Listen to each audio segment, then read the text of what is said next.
later on, Your Excellency, actually around 1950, in the 50s is when Harambee House was actually put up over here.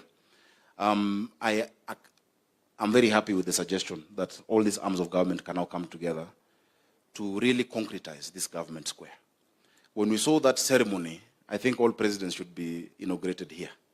And we hope in 2027, Your Excellency, we shall come for your inauguration at Government Square. And that I'll also walk across as the governor of Nairobi at that point. Your Excellency, in 2015, I was a member of parliament and chairman of the Committee on Equalization of Opportunities and National Cohesion. We had gone on a trip to New Zealand to look at the history of the Maoris and the Europeans, and also Australia, the Aborigines and the Europeans, to see how they were able to come together. On my flight back, I sat next to a gentleman called Brian Johnson. Brian Johnson, because now you have to have small talk. We met in the lounge and said hi, then we realized we share a name, Johnson. And so just small talk, he told me he has a friend who has invested heavily in Kenya. This friend of his had been in Russia, he had been in Europe, he had put in investment, it didn't work out, and he had run into trouble in Kenya. And so when this gentleman learned that I was a member of parliament, he told me, why don't you meet our friend and have a discussion to see how you can help him. Those days I was a bit powerful. I was the chairman of the ruling party, TNA, so I felt I could help him. This gentleman came to my office at KICC on the 26th floor. We had a cup of tea. He spoke about how Kenya is a great country, how we should market Kenya more. And then he finished and said, thank you, we will see you. And I told him, I thought you have a problem with your, what was called a little investment. He sat back down and told me, if you look at the amount of money we've invested in Kenya, if you look at the risk we've taken, if I needed to know somebody to sort out my problem, I would not invest in Kenya. This country has a strong judiciary. This country has the rule of law. My matter is in court. I am sure it will be adjudicated fairly. That gentleman, Your Excellency, is Steve Jennings, and his little investment is Tatu City. He did not want to know anyone, but he knew because we have a strong and firm judiciary, we have the rule of law, we have a court that can stop a presidential inauguration, and also a court that can quickly, swiftly, following the due course, swear in a deputy president. After other institutions have finished their work, Kenya is a destination for investment. He told me, Your Excellency, he told me that even if he was given free land in some of the neighboring countries because of diplomacy I shall not mention, even if he got free land, he would not move there. Because a change of regime would mean risk to his investment. I really want us to appreciate the judiciary of the Republic of Kenya. Because, Your Excellency, without them, this would not be a destination for investment. We congratulate you for the number of years that you've had. We have had ups and downs in this country, but everyone has always known that there will be objectivity in your findings. But your objectivity also must not mean popularity.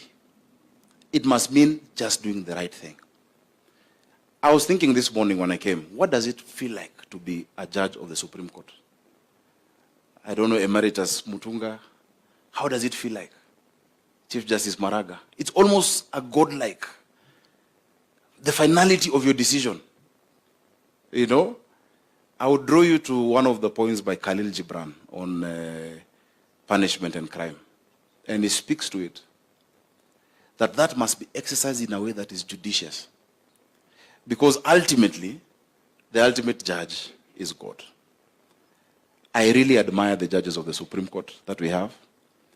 You exemplify, that attribute that this country must be. And even us in other arms of government, we look up to you. On behalf of governors, I thank you because you have stood for devolution. You have supported devolution in this country. I remember as a senator marching to court, we frog marched our speaker. He didn't want to go. He's now a governor, Lusaka, he's governor again. We told him, you must go. Because at that point, we felt devolution was under threat. The deputy president was also there, marching to the court, Professor Kindiki. But we found solace. And many times, the judgments will not be popular to us or acceptable, but they must be respected. And so I am happy that we have judges who are immune to popularity.